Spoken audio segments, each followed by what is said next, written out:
It is crazy. You go back, I mean, this goes all the way back to the 50s or 60s with Operation Mockingbird. Yep. Where the CIA was directly embedding themselves with the media agencies to spread these narratives and propagandize the American people. And of course, Google and these big tech companies, Google, Microsoft, and so forth, their biggest customers, the government. Google was basically launched by the CIA. Yeah, it was launched on its own with venture capital and so forth, but the CIA was the biggest customer of Google and is the biggest customer of Microsoft and Amazon. And so really what you have emerging now is this big tech partnership with big government, and they want to put a lid on free speech. That's why they hate Elon Musk so much, because what Elon Musk did was, with his purchase of Twitter, now X, for $44 billion, he put his money where his mouth was. He really believes in freedom. He provided a rather large, a very large platform where free speech is actually allowed. And that's why they're coming after him so hard with Biden administration, I think, has 8 investigations of Elon Musk underway now, some of them criminal investigations, and almost all of these started as a result of his purchase of Twitter, because they cannot let the truth out. If you let the truth out, they're kind of done. Because most people, they don't really think for themselves. They're not critical thinkers. They kind of just believe what the government says, or they just believe what CNN says. And and by the way, a great follow, Marty, is a guy named Mike Benz, and he talks about how these big media companies are basically CIA operations. And I didn't fully appreciate this until I started following Benz. I mean, I kind of suspected it.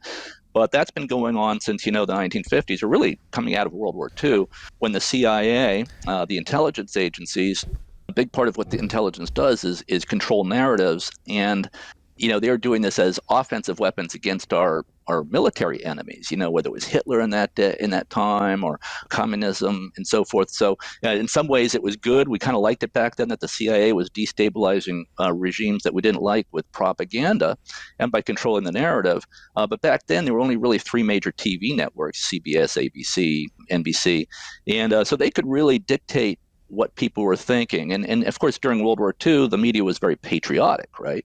So we don't mind that. Great, patriotism. But then what's happened recently, and Mike Benz really chronicles this tremendously, is they've turned the intelligence agencies against us, against the American people, and they're trying to tamp down any kind of alternative viewpoint. And there's a reason why the talking points on the major media networks are all identical. I mean, every day it's like just a set of talking points. It's just they just repeat the same talking points. There's no original thought.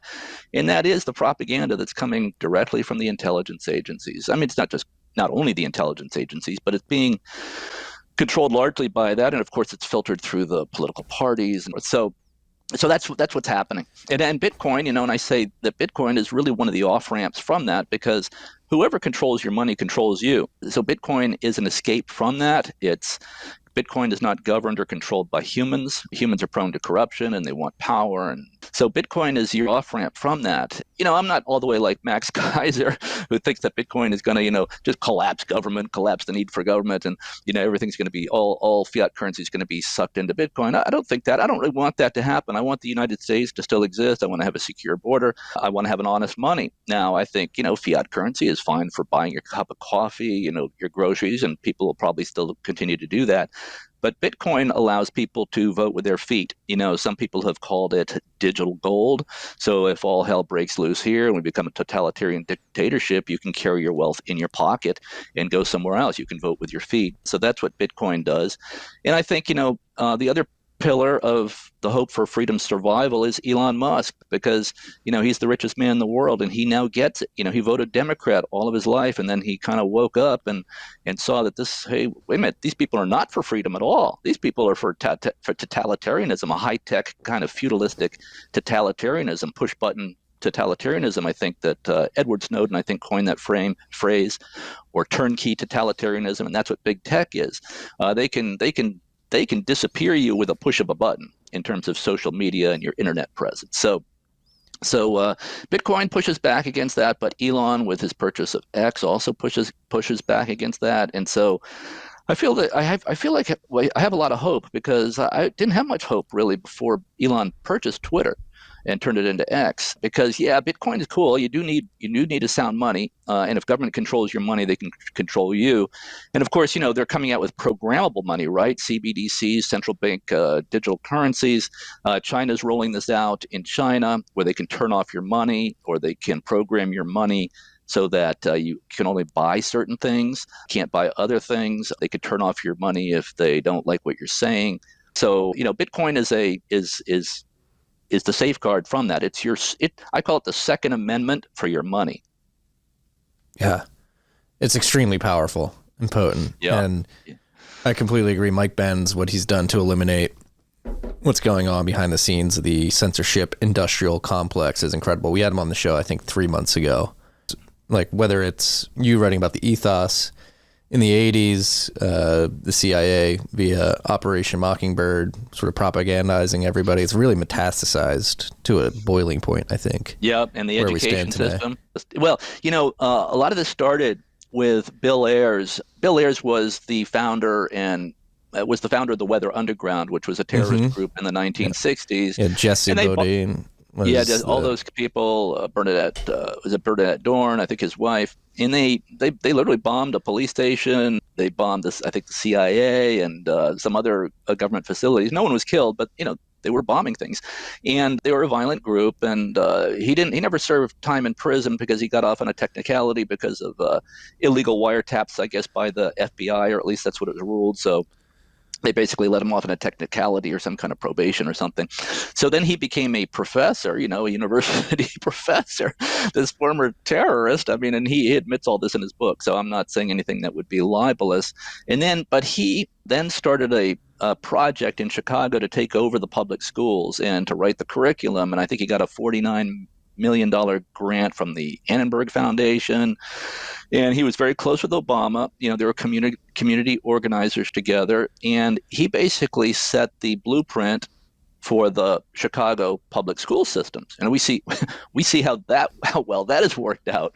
That's what we have today. That's basically the Bill Ayers public school model. So he's the architect of that. And then that, of course, became nationwide because they know that the left used to talk in the 60s a lot about the long march through the institutions, and long march refers to Mao Zedong's long march in China to take over China. And so they wanted to do the long march through the institutions. So Bill Ayers and his people were part of that. And so he started in Chicago with Obama. He helped launch Obama's political career out of his living room when he put up Obama, or they worked together to put Obama up for the Illinois State Senate. And then, the rest is history. Obama was a very charismatic, articulate character, became a U.S. senator, and then president. So that's it. But the focus, the point there is that Bill Ayers understood that if he could take over the education system, if he could control the curriculum, they could eventually control the country, because if they can capture the minds of young kids and brainwash them, you've got the future of the country. And that's what they mean by the long march through the institutions. So it kind of started in these these victim studies departments and at the elite colleges in the 1970s, in the late 1970s. And then it kind of, then it spread among the universities. And then eventually it trickled down to the public school system, who followed the Bill Ayers model. So, and then, of course, the teachers' unions the teachers' unions really control the public schools. And, I say in one of my videos there that really parents should not send their kids to school at all, certainly not send their kids to an elite college.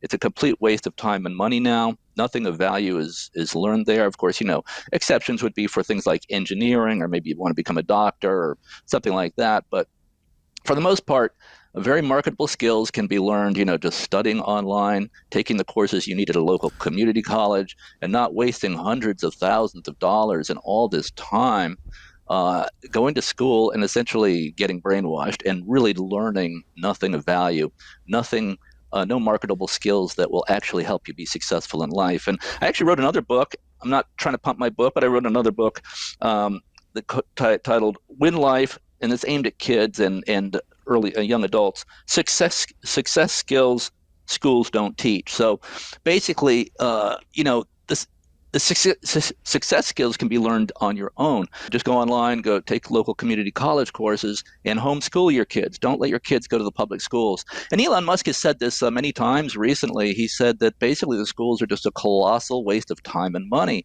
and that you just be better off learning the skills on your own. Everything you need to succeed can be learned online, or almost everything. And the things that can't be learned online, do it at community college. Yeah, I don't want to pump my horn too much here, but I went to school in Chicago. Chicago was a fun city. We did not have an attendance policy at DePaul University, and so I would skip class and just teach myself the curriculum on Khan Academy and then go. Right. I was setting the curve on some of the tests in my economics classes, and it was just teaching awesome. myself. And yeah, you don't need it. And that's like the one thing I wonder too, with this long march, it's been decades in the making. I'm pretty sure, I'm pretty confident, because I do think the pendulum is beginning to swing back in our direction as the insanity and the chaos of the results of the long march begin to collapse in and of themselves. Like, they started this long march back in the 70s, 60s, and 70s. Did not foresee the emergence of the internet age and communications technology, social media, and the ability to teach yourself and access information online. And so it's sort of eroding their attempts to finish this long march. Is like absolutely right when they're towards the end. It's like, oh, we don't need you guys anymore. We don't need to go to university to get brainwashed. I can go to the University of Sal Khan and learn all these really absolutely any subject I want to. I mean, Harvard's basically become a laughingstock, right, with this Claudine Gay plagiarism, president of Harvard plagiarizing, and she's clearly a affirmative action hire. She's president of the most prestigious college in the world, really. And Harvard's a laughingstock. I mean, there's just no... It's just a waste of money and time to go to a place like that. It's not that prestigious anymore. It's just because of all this, the education has become so corrupted. Now, obviously, if you go into medical school, it's great to be, go to Harvard Medical School. That would be fantastic. But, but for most students, I think Harvard is a complete waste of time and money. Yeah. I think more people are starting to realize that. Gen Z. That's the thing too. Is I've noticed, because I've got friends who have younger brothers and sisters who are Gen Z, and there seems to be a demarcation within that generation where some realize that things are really screwed up and are sort of rebelling against the attempted brainwashing. The other half has been completely co-opted and is completely woke and believes the world's going to end. I do see a huge change among young people. And you can see that they have been, in a way, red-pilled to reality. And I think this whole inflation thing, the money printing thing, and the problem that Bitcoin solves, which is the fiat money printing press, which is really unlimited taxation. It's infinite taxation. It's, as you know, the dollar has lost 98.5% of its value since 1971, when it went off the gold standard, when gold was $35 an ounce back then. Now it's over $2,000 per ounce. So, instead of paying $45,000 for an average car today, you should be paying $800 for the same car. And so young people are seeing this. They can't afford to buy groceries. I mean, with the technological advances, technology pushes prices down about 2 to 3% per year. But of course, they print the money, and we don't see that. It's just another, theft operation by government. It's counterfeiting. It's illegal if you or I counterfeit money. So what's happening is their purchasing power is being stolen. Now, for somebody like, say, in my position or your position, let's say we're in the top 5% or something, we can afford to buy assets that tend to appreciate in value, whether it's real estate or the S&P 500, or now Bitcoin. But the average person out there who is on an hourly pay or a fixed wage, they're getting killed by inflation. They're getting killed by the money printing press, because as we know, and as I think as you know, Marty, the CPI, the inflation number that is being released by government every month, is a completely phony number. It's at least it understates inflation by there's a debate about this, but it understates it by 4 to 7%, say. So if the CPI, Consumer Price Index, that's the official inflation number that's released by the government every month, if they're telling you it's 3%, well, it's really more like 7% inflation. And the way you know that is by looking at the price of gold against the against the dollar. That's how you know that the CPI is the official government inflation number is phony. And of course, Bitcoin, is a big improvement over gold because it's transportable. You can't carry your gold bar with you very easily. It'd be hard to carry a gold bar through an airport or across a border in case all hell breaks loose here and you have to get out with your assets. And Bitcoin allows you to carry your wealth in your pocket. So that's a huge improvement. You can carry it in your brain if you want to. If you can, you carry in your brain if you remember a 12 words. Yeah.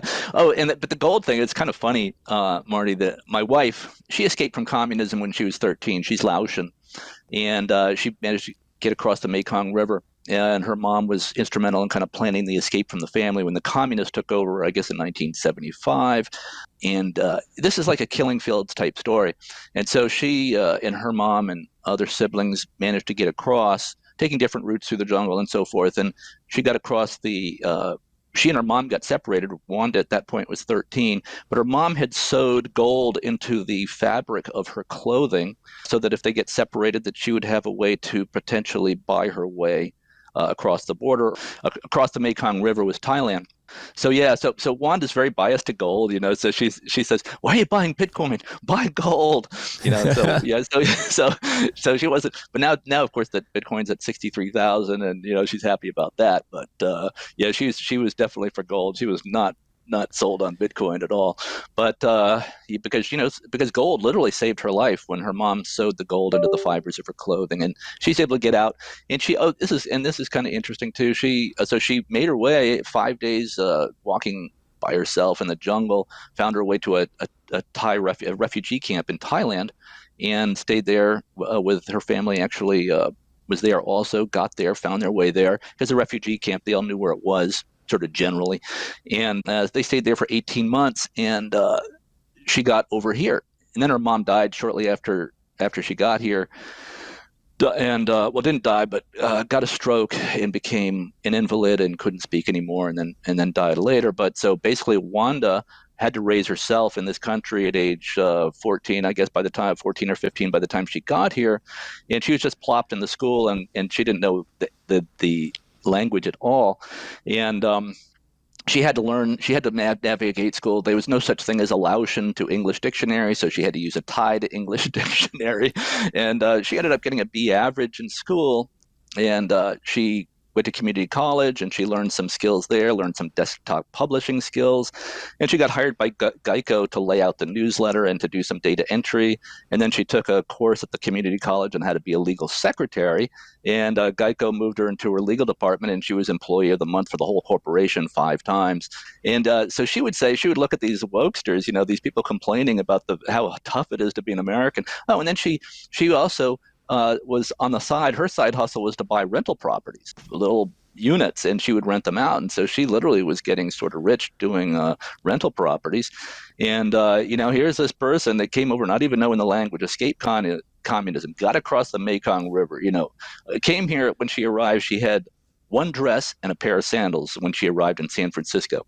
And then she ended up in Maryland. But the point is that she just thinks that these people who are complaining about life in America and how tough it is, and they try to claim some sort of victim status. I mean, when you look at her life, I mean, it's a story. Her story is a story right out of Killing Fields. If you've seen the movie. Yeah, it's insane. And it's insane. I think it's the whole concept of victimhood. It's really corrosive. It's really telling people like, hey, you don't have any ability yourself to actually pull yourself up from your bootstraps. You are being subjugated by somebody. Yeah. Wanda's story is a complete. Yeah, it's just incredible. Complete. Story. It's a complete reputation. This is not true at all. Yeah. But it's seeped into our society, and I'm really interested to get your perspective on this because you've been in the advertising industry. Advertising is really around messaging and connecting with people. That's the one thing the Weather Underground and the whole Long March, the whole movement behind this Long March have done really well is like the messaging. They really know how to use victimhood and language around victimhood to really push at people's reptilian instincts to react to fear or the feeling of being oppressed. And that's what I wonder moving forward is how can we use messaging to poke at other reptilian sort of reactions to language that paint a more optimistic and Hmm. abundant future. Well, the victim thing, it is a human instinct. Let's say if you're not being successful, it's human nature to want to blame some outside force for that, right? So that's they're sort of tapping into a natural human tendency to say, okay, the reason I'm not successful is, slavery, 150, 200 years ago. So that's the reason. But if you look at black people who immigrate from Africa to here, they're doing extremely well. Most of them are Republican, and they're building businesses, and they basically come from a Wanda type situation where they had nothing in Africa. They come over here and they're successful. So racism is about discriminating against people because of their skin color. And when you point out that people from Africa or even people from the Bahamas, who come over here and they build businesses and they're very successful, and they're not steeped in this woke ideology at all. Yeah. And it's That's why I say, sometimes I think the conservatives, obviously, we want a secure border. I'm for lots more immigration. I just want to I want to screen out the cartels and the criminals and the bad people. But basically, if you take a look at the people who are getting here from Venezuela and Central America and places that have complete collapsed economies, they're voting 78, 80% Republican. So it's the people from Mexico, because they're right on the border, it's easier for them to get in, and the Puerto Ricans tend to be more Democrat. But the people who are coming from Central America, they are conservative, they are pro-family, they are pro-entrepreneurship. They love America. They're happy to be here. So if we screen out the criminals and bring in the people who are going to be productive, America would be good. We need actually more people. Elon Musk has talked about this, the birth dearth, that basically we're not even at replacement level for our native population here. I think replacement level is 2 point something babies per couple, but we're down to like 1.6, so we're basically disappearing without an increase in population. So we do need immigration, but it just needs to be the right people. We need to control our border. So yeah, I had this conversation last week with Matthew Mizinchus, which is the whole border situation, the fact that it's just been left wide open for years and millions of people have been able to stream in. It's really muddied the water around the conversation of immigration. Like there's obviously a clear distinction between illegal and legal immigration. Of course, we want to have a robust legal immigration system where we can... Lots of legal immigration. I'm all for it, especially like from India, more computer engineers and, absolutely. Yeah, and then going back to like the birth rate problem that we have with the incumbent population, the native population here in the United States, like I think this is a combination of the money problem and the woke ideology. And the money, it's very hard for... The money's very important, so people, Marty, somebody needs to really maybe do a book on this, is when you corrupt the money, you kind of corrupt the morals, you corrupt the work ethic, you corrupt a lot of things that, inflation. People say, for example, they say, well, we need a little bit of inflation. We need a little bit of money printing to kind of grease the skids of the economy to create more velocity of the money so that people just won't want to hoard their money. But I think that's wrong. I mean, let's say we have a money that is just really rock solid, and maybe it's going up in value against fiat currency. But are you really not going to buy an iPhone if you need an iPhone because you don't want to spend your Bitcoin or spend your gold coins? Of course not. You're going to buy the iPhone. And if you look at the 19th century, we were on the gold standard for most of the 19th century. We went fiat money printing to pay down Civil War debts and to pay down Revolutionary War debts.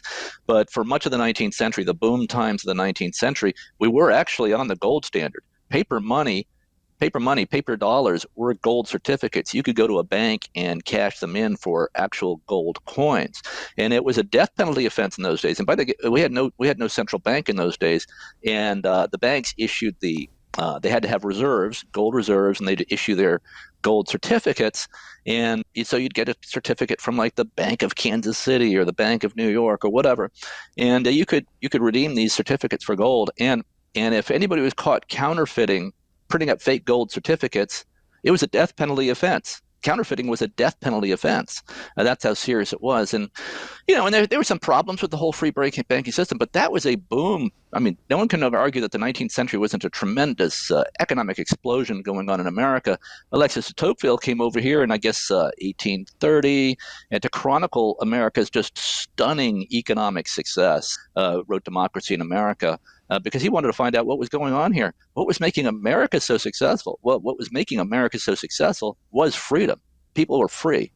And banks could issue their currencies, their gold certificates. It had to be backed by actual gold. Otherwise, that would be fraud and death penalty offense. So, So, no, I don't think we need to have inflation to have a robust economy. No, it's insane. It's insane. going back to language. It's double speak. Like the Fed's dual mandate is one, full employment, and two, price stability. And they achieve price stability by targeting a 2% inflation rate. So they literally have double speak. Yeah. They have double speak in their mandate, which is like price stability, but we're going to target prices going up. And even if they do achieve the 2 to 3%, let's say true inflation, true money printing, they're still stealing the 2 to 3% of what technological progress allows everything to get cheaper, because farming gets cheaper, because farming is much more efficient today than it was like 30 years ago. They've got robotic tractors and AI, and it's just mass farming. But so a grocery should be getting cheaper, but they keep getting more expensive, because not only is the fiat money printing, not only is the official inflation rate a phony number by 4 to 6 to 7%, not only is that phony, but you also have that extra 2 to 3% price decline that should be happening because of technological progress. Yeah. And it's like and the government, what I'm most passionate about these days is the energy sector, because I think energy alongside money, these are the two most important tools that we leverage every day. We cannot do this podcast right now without energy. Right. I have a bunch of lights. I can see you have lights behind you. We're using the internet, and people take for granted. And again, I hope this is going back to education. This is one thing that I think, don't send your kids to the school, but you should have like a curriculum. If you do send them to school, make sure that they're teaching kids about finance, money, and energy systems. And what we're doing here in the United States to completely degrade the reliability of our energy systems with this woke movement towards net zero carbon emissions is completely asinine. If these people, these zealots, are successful in quote unquote transitioning us to a green energy grid, they're going to kill more people than the climate ever could. Well, I can refute the climate crisis hoax, what I call it, with just one fact. Okay, today, CO2 in the atmosphere is about 200 parts per million, 220 parts per million. In the age of the dinosaurs, it was over 2,000 parts per million. So literally 5 times more CO2 in the atmosphere was present during the age of the dinosaurs because of all the volcanic activity. We have less volcanic activity today because I guess the Earth's core is cooling slightly. But they had literally 5 times more. There was 5 times more CO2 in the atmosphere during the age of the dinosaurs than there is today. And there was plenty of life on the planet during the age of the dinosaurs, a little too much life, actually. But so I don't think, in fact, plants need a minimum level of CO2 in the atmosphere to survive. And I believe it's 150 parts per million or something like that. It's right around there. So if CO2 in the atmosphere dips below that, all plant life dies, right? So then we die, right? And we're actually pretty close to that. We're at like 220 parts per million CO2 in the atmosphere. So we actually need more CO2 in the atmosphere.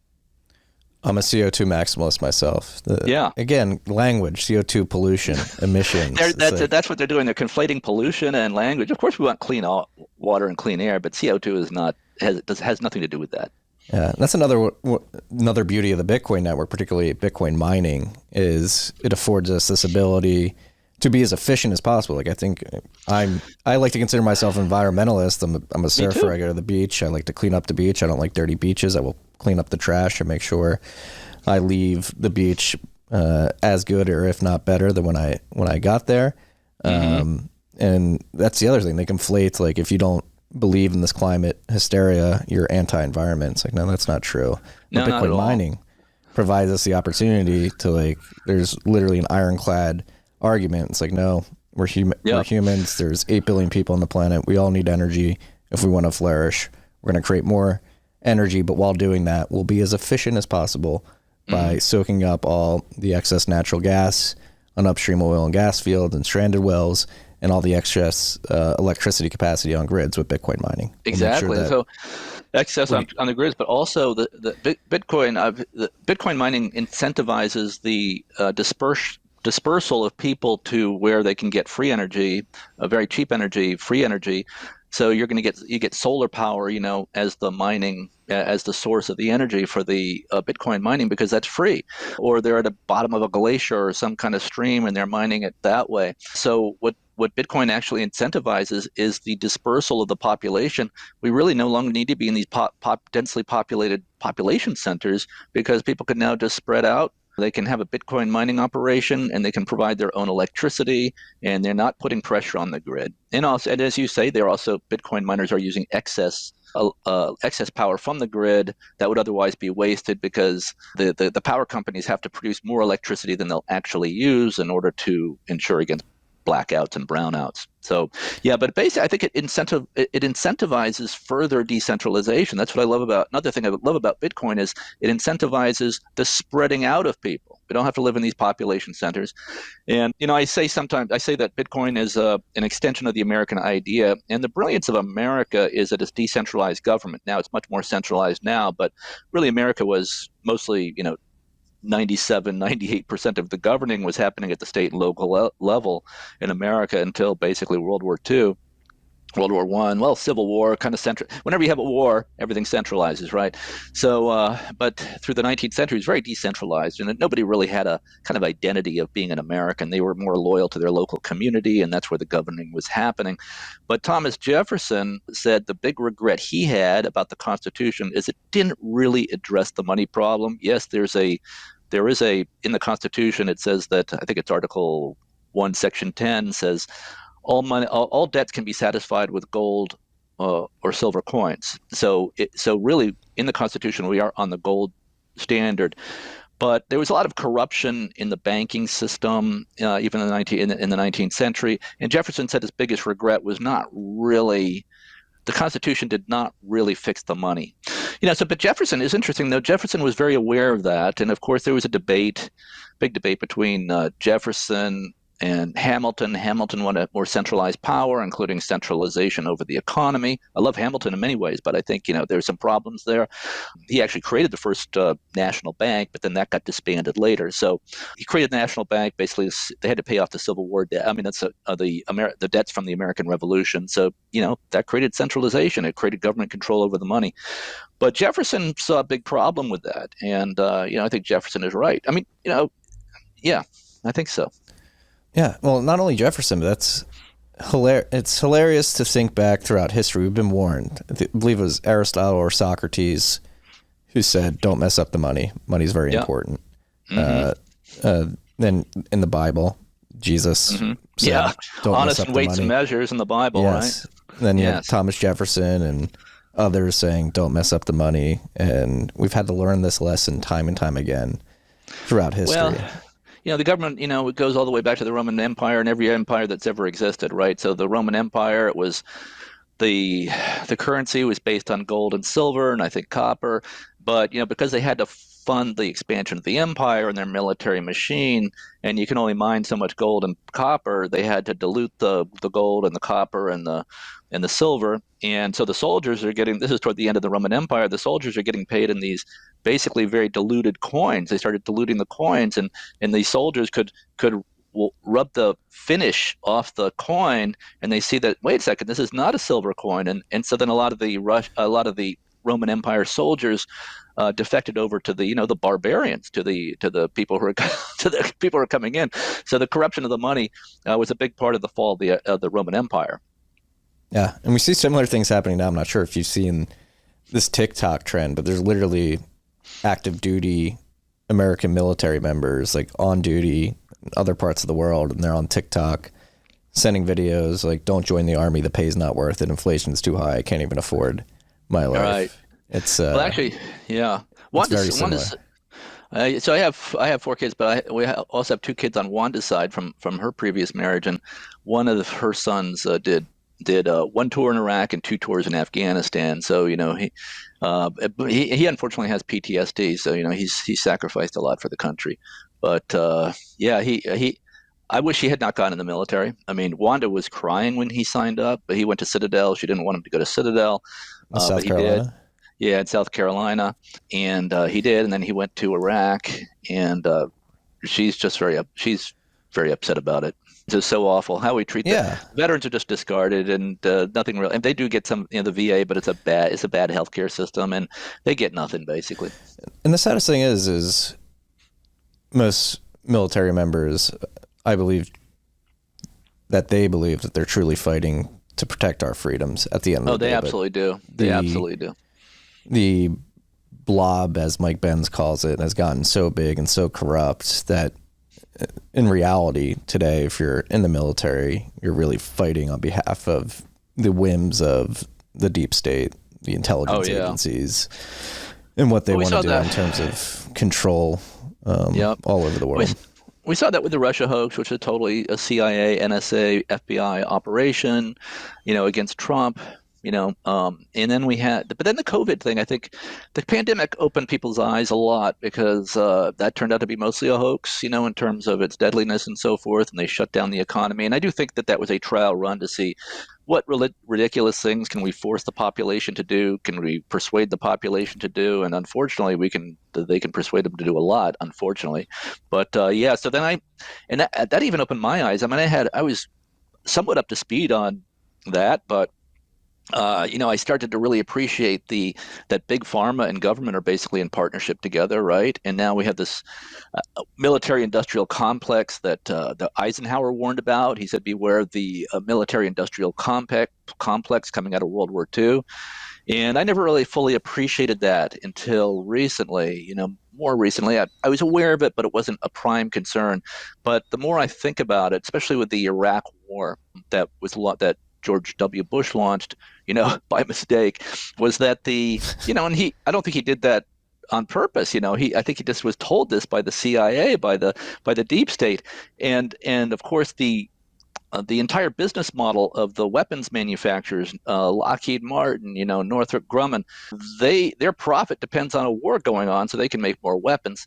And so there is a big profit motive to keep these wars going. And if a war ends, you got to find another war to have. And we have like 800 military bases around the world. I think China has like 2 or something, so so it's really insane just to like how big our military is. And I didn't fully appreciate that until sort of recently, and the COVID thing woke me up a little bit. I mean, I was vaguely aware of it. I was focused on other things, the attack on free speech, freedom of thought, that kind of thing. But boy, this military-industrial complex, the politicians are bought by these companies, these giant corporations, whether it's Boeing, Lockheed Martin, so on.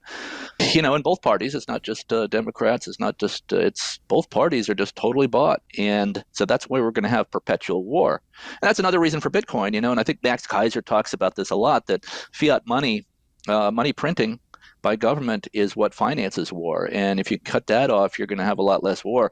I mean, people are not going to spend their gold to finance war if they don't absolutely have to, right? They're good, but if they can just print up money and kind of steal it little by little from everybody else, makes it a lot easier to finance a war. That's how the Romans financed it. They got off the gold standard. They got off the stopped producing real gold, real silver, real copper coins, and made diluted coins. So the tendency of government is always to print the money so they can conquer more territory. Yeah, and as a 32-year-old who was 10 when 9/11 happened, watched all of the Iraq and Afghanistan war unfold through my teenage years, and had the 2008 financial crisis happening during that. And shortly after that, you get the WikiLeaks dumps, which Julian Assange is being essentially murdered for in prison. So horrible. Yeah, he is being literally murdered. Yes. Yeah. And absolutely. Edward Snowden. Syria, and now Ukraine, Russia. We're saber rattling around Taiwan. It's just exhausting. It's literally exhausting. 2/3. Yeah, I was really disappointed when Donald Trump did not pardon Assange and Snowden, and I think he will next if he's reelected. I think he will, and I was really glad to hear Trump saying sort of good things about Bitcoin, because he used to really trash Bitcoin as it's a vehicle for money launderers and criminals, and now it seems like he says, well, a lot of people like Bitcoin. I see no reason why people shouldn't be able to buy it if they want to. I'm for the dollar, meaning him. I'm for the dollar, and I think we should have a strong dollar. But if people want to buy Bitcoin, yeah, I mean, do it. Yeah, I said a lot of people are doing it. A lot of people, yeah, I can't do the Trump thing. A lot of people doing it. Yeah. And a lot of I like the dollar, but a lot of people are doing Bitcoin. I hear more people are accepting it. Yeah. No, that's certainly a massive shift in his messaging toward Bitcoin. I mean, when he was president, Yeah. Steve Mnuchin was his Treasury Secretary. He was like, no, this is terrible. We need the dollar to be strong. This is a step in the right direction, still leaning on the dollar. But I think more importantly, that town hall meeting, was that with Laura Ingraham too? Or, Yeah, because no? I guess Laura's interested in it. Yeah, it sounds like, I mean, Dinesh, I just was on a podcast with Dinesh D'Souza. So it sounds like, my Dartmouth little mafia there is waking up to Bitcoin a little bit.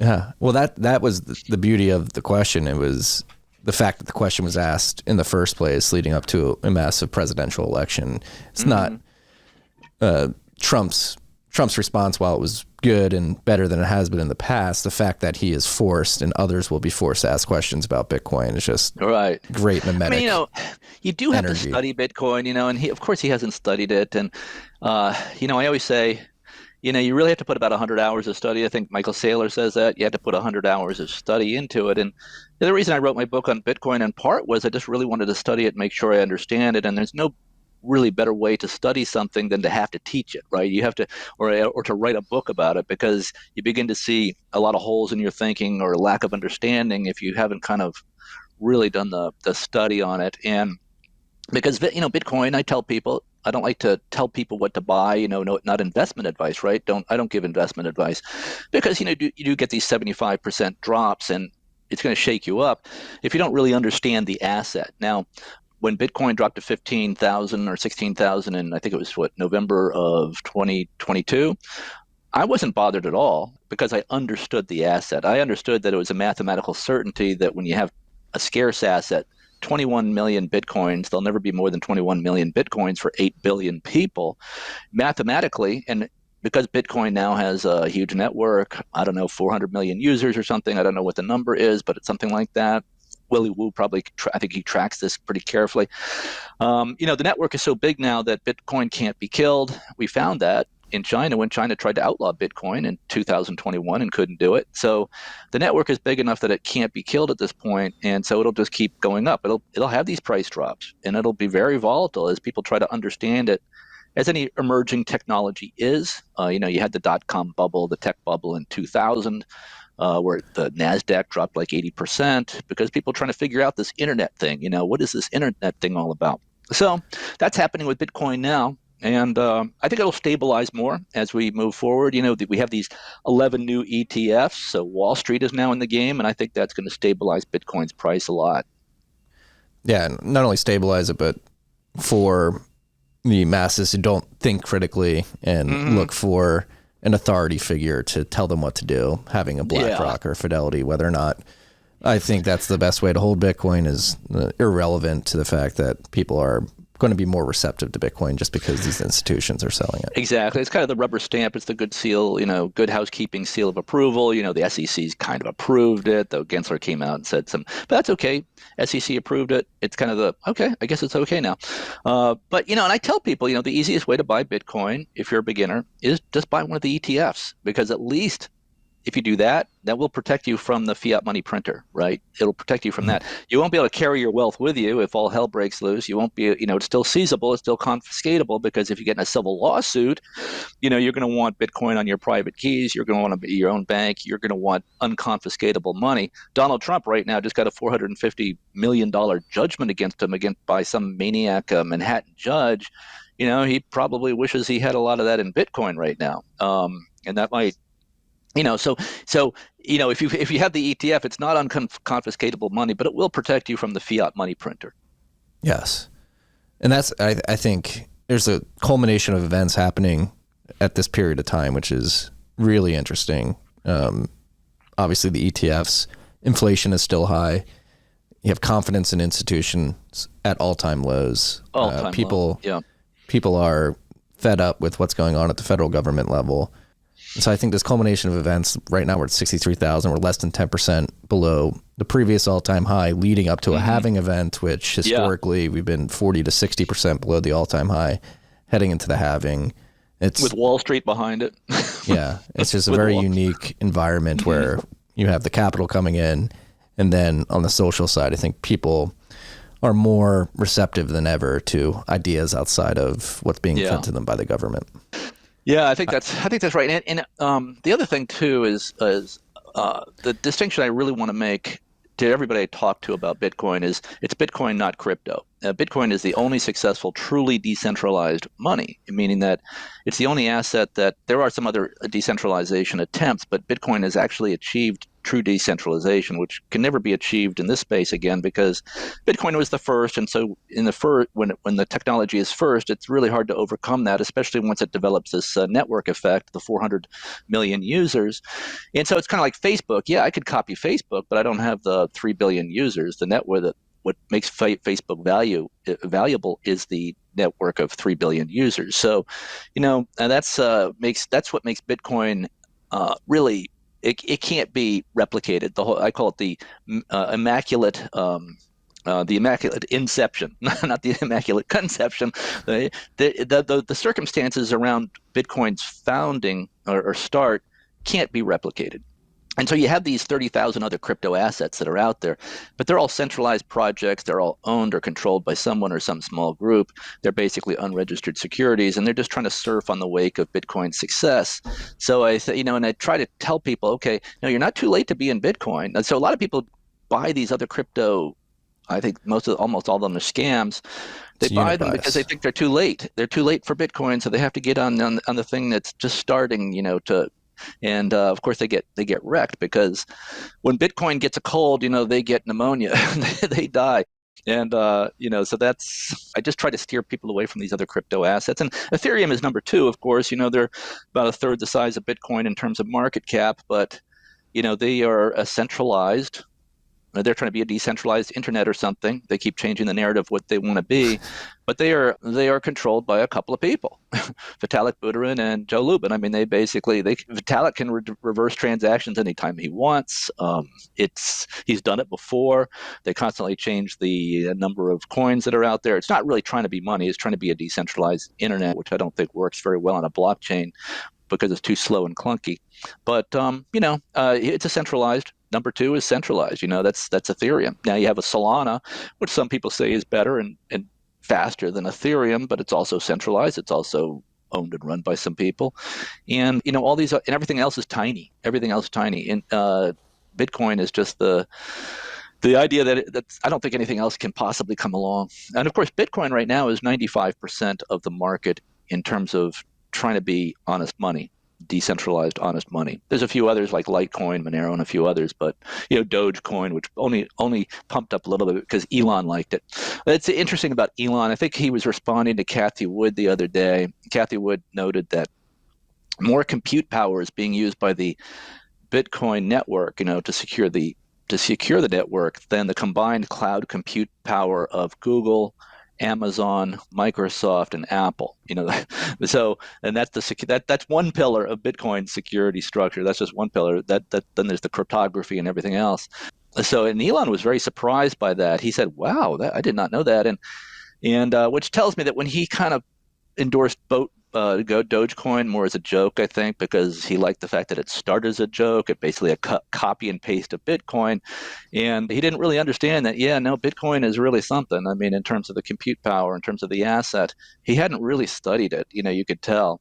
And and Tesla still owns a lot of Bitcoin. I don't know how much they bought a bunch, and they own 10,000 coins or something like that. So he still likes it. He likes Bitcoin, but he didn't really fully understand it and hadn't studied it and so he pumped Doge instead. Now Doge, I think, has just kind of collapsed, I guess. But anybody can cut and paste the Bitcoin code. It's open source, right? So anybody can cut and paste and make a few tweaks and try to improve it. It's open source. But what makes Bitcoin valuable is the network. It's the network of users, and that's what's really hard to replicate. And also, as an advertising person, someone in advertising, there are a few assets that are more valuable than a brand. One of the most valuable brands, of course, is Coca-Cola, another one, McDonald's. If you tried to start, there's room for two cola drinks, Coca-Cola and Pepsi. And Pepsi's like way behind Coca-Cola, and then you have like RC Cola, number three. And then if you tried to start a competitor, you just wouldn't be able to do it because of the brand. And Bitcoin has a very strong brand. Most people could not name any other crypto besides Bitcoin. So that's another valuable asset, frankly, that Bitcoin has. Yeah, the brand is pervasive at this point. Yep. It's global. It's recognizable. It's not going away.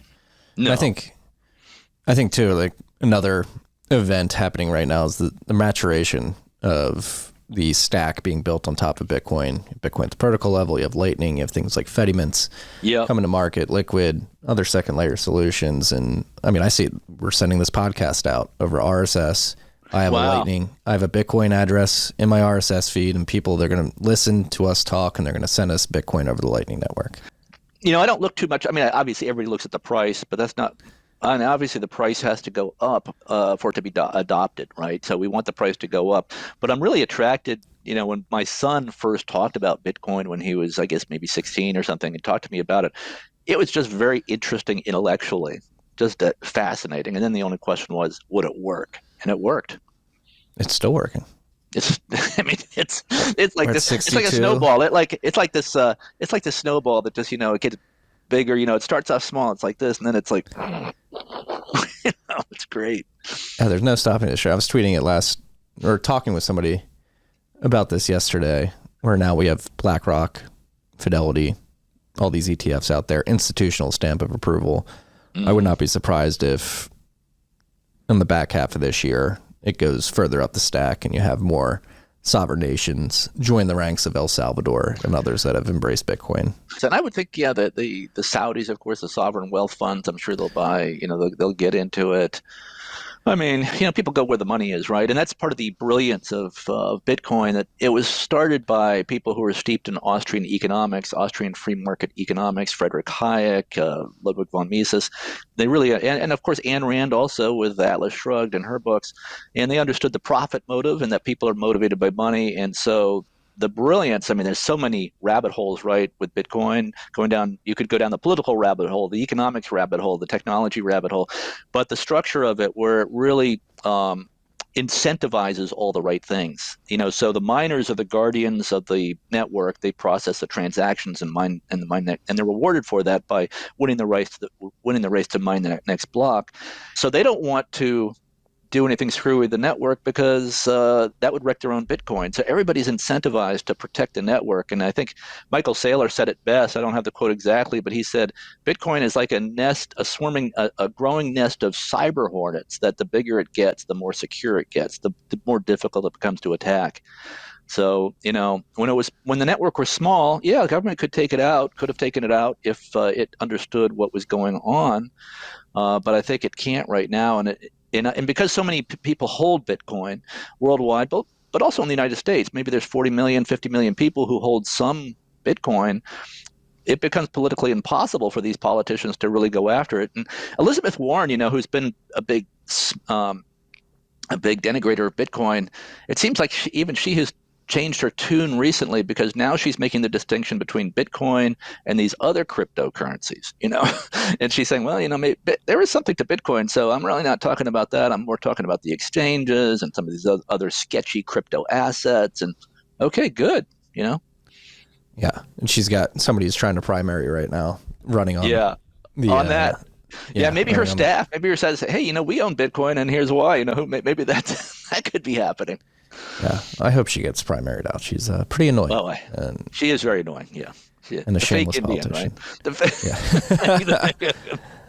Yeah, but I'm happy to have anybody on board. And in some ways, I don't like to politicize Bitcoin, because there are a lot of liberals, who are pro-civil liberties who are for Bitcoin. Like, Jack Dorsey is a left-leaning libertarian, right? And I think one of the reasons he left Twitter is because he didn't like the totalitarian direction. He didn't really have control over the company.